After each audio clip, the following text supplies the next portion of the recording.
All right, so we're diving into bamboo clothing this time. You've got a whole stack of articles here. Yeah, it's interesting stuff. It really is. And, I always like to look at the numbers first, and this Allied Market Research report is right on top. Oh, yeah. What are they saying? Well, they say that in 2022, the bamboo clothing market was at $1.3 billion.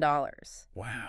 And get this, they're projecting it to hit $3 billion by 2032. That is huge. That's incredible. That's a massive jump. So clearly, comfy and sustainable clothes are really having a moment. Definitely. But it's more than just a trend, Like this growth, I think it reflects a much bigger shift in how consumers are thinking. People are way more eco-conscious these days. Mm. They want style, comfort, and they want to feel good about the clothes they're wearing. It's Yeah. all connected. Absolutely. And speaking of connected, before we even get into the business of it all, what exactly is bamboo fabric? Right. It sounds simple enough, but these articles make it sound like there's more to it. There is, yeah. You can't just say bamboo fabric. There are actually three main types: bamboo viscose, lyocell bamboo, and fine bamboo. And the differences between them, that's a big deal, especially if you want to get into this market. Okay, so let's break those down a little bit. What are the key differences, and why should our listener care if they're thinking about starting a bamboo clothing business? Okay, so first up, bamboo viscose. That's what you're going to see most often. Yeah. Basically, they dissolve the bamboo pulp and reconstitute those fibers. Sounds pretty high tech. It is. But here's the catch. Lots of chemicals involved. Not exactly the eco-friendly image that bamboo usually brings to mind. So it's kind of like a contradiction then, bamboo having this sustainable reputation, but then the process to make viscose not so much. Yeah, pretty much, exactly. So then you have lyocell bamboo, Hmm. which is a step in the right direction. For sure, similar process to viscose, Yeah. but they use a closed-loop system. So the solvents, those get recycled. Makes it more sustainable, but you're still using chemicals. So if viscose is the most common but not the most sustainable, and lyocell is better but still uses chemicals, where does that leave fine bamboo? Fine bamboo. That's the one to watch if we're talking real eco-friendliness. Mm. This one's made mechanically, so no harsh chemicals. They crush the bamboo and spin it into yarn. Interesting. Way gentler on the environment, which really aligns with the whole sustainability thing that's driving this market boom. So essentially, this is where choosing your fabric becomes a major business decision. Huge. It's not just about the final product. It's about your practices aligning with your brand. Man, you got it. If you're building a brand on sustainability, you can't just talk the talk. Yeah. Got to walk the walk. And it starts with the fabric itself. So we've got our bamboo basics down, Right. but now it's time to talk strategy. And one of these articles really stressed finding your niche. Yeah. What are your thoughts on that? It's so important. You can't just be bamboo clothing. Market's getting crowded. But sure. Do you want to be a small fish in a big pond or a big fish in a smaller one? Right. So much better to be the go-to for one kind of bamboo clothing than try to be everything to everyone. Exactly. So, like, instead of just bamboo shirts in general, maybe it's men's athletic wear or baby clothes or even yoga apparel. You see, Totally, I get you. the more specific you are, the more focused your marketing can be. Makes sense. And, speaking of specific markets, one article mentioned bamboo towels and bedding. That seems to be a growing area. Absolutely. People love that stuff. There's a thought. Yeah, maybe there's a real opportunity there. You're right. You're identifying an underserved market, and then, boom, you're meeting that demand. Can you even think about demographics within that niche? Like what? Are you going for eco-conscious parents who want organic baby blankets? Or maybe luxury hotels who want high-end bedding, that kind of thing. It's all about finding that lane and owning it. Right, exactly. And it's not just the product either. It's the brand story, making it resonate.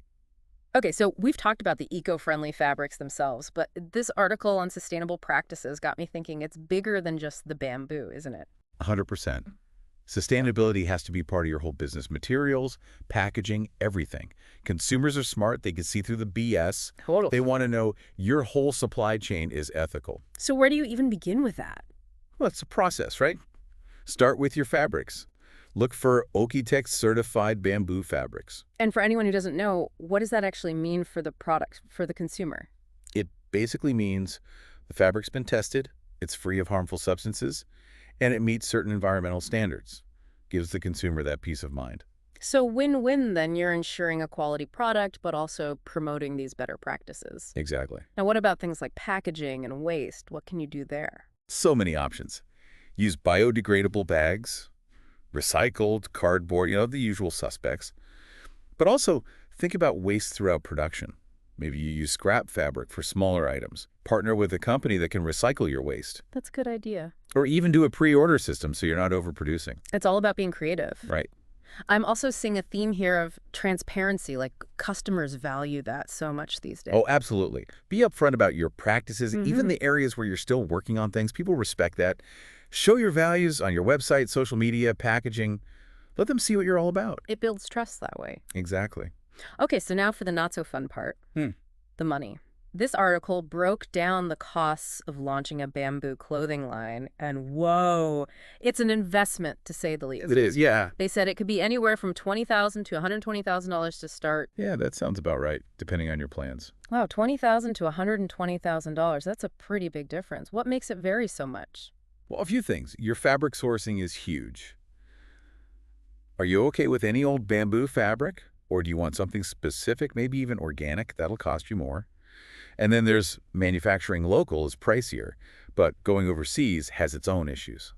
Plus marketing on top of all that. Right, like it's not enough to just have a great product, you got to get it out there. Exactly. And those costs don't just magically disappear once you're up and running either. You've got fabric, manufacturing, marketing, even just keeping the lights on. That's why you need a solid business plan. Yeah, this article had a whole section on that. That's your roadmap. Yeah, Guide your spending, helps you prioritize. makes sense. Now, this article gave a good overview of a business plan, but I'm curious, from your experience, what are some things people often overlook when they're building a brand, especially a sustainable one? Ooh, that's a good question. A lot of people get stuck on the product itself, Just animal. which is important, of course, Huh. but they forget about brand identity. Yeah. And I don't just mean a logo or a tagline. It's deeper than that. It's your story, your values, what makes you stand out. It's like figuring out what your brand represents, not just what it sells. Exactly. Are you about slow fashion, ethical sourcing? Those are the things that resonate with people. And that plays right into how you market yourself, too. 100%. Hmm. Know your identity. Find your voice. Target the right customers. And then, are you selling online? In stores? Both. That's another big decision. Man, it's a lot to think about. It is. And the learning never really stops either, even after you launch. I bet. Talk to your customers. What do they love? What would they change? Don't be afraid to adapt and evolve. Be flexible, right. Exactly. Always stay curious. Which kind of leads me to a final thought I had. Okay, shoot. We've talked about sustainable materials and all, but imagine what technology could do for bamboo clothing. Ooh, interesting. Like what? Think smart fabrics. Bamboo that wicks away moisture, regulates temperature, even neutralizes odor. Or how about virtual try-ons on your website? Less returns, less waste. And heck, in the future, maybe even blockchain to track the whole supply chain from the bamboo itself to the customer's doorstep. That would be wild. It's pretty amazing to think about all the possibilities out there. Right. I'd say this was a pretty fascinating deep dive. We covered the market, the different fabrics, finding your niche, being sustainable, the financial side, even the future of it all. We really went deep, didn't we? We did. It seems like there's a real opportunity here for anyone who's passionate about sustainability and creating a brand that, stands for something. 100%. And who isn't afraid of a little hard work? Exactly. It's a marathon, not a sprint, right? You got it. Well, that about wraps it up for this deep dive. Thanks for joining me. This was awesome. Anytime. I had a blast.